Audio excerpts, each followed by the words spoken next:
There is so much that isn't said in that story, isn't there? My first question, what sort of an aged goes into battle after that prophecy? And Jehoshaphat then agreed with Ahab's plan that Jehoshaphat would draw attention to himself as a king, and Ahab went in disguise, and he didn't twig there was a problem. So here we go. He was a really godly man. He wanted to do things right, but he was a bit of an idiot, a bit slow. He needed other people around him advising him. And yet, Jehoshaphat survived, didn't he? Amazing. God's graciousness and God's mercy. Jehoshaphat survived. We can imagine some of the feelings he might have had going back home.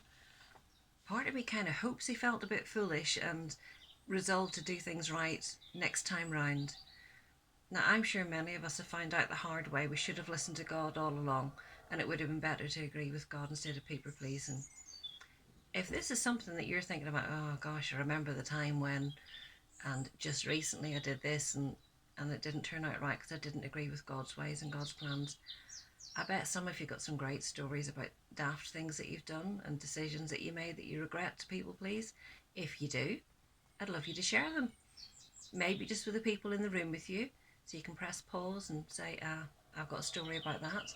If you're really brave, I'd love you to share them on WhatsApp. You can actually press the microphone button and speak into it. You can share it just with me because I'm interested in these type of stories. If you're really brave, share it to the church WhatsApp group and encourage us to know that you've been daft but you've actually sorted it out as well. Let's tell each other stories, and if it's a funny story, please share it because we could all do with a laugh right now. Anyway, let's find out what Jehoshaphat did next. I think you'll like this link.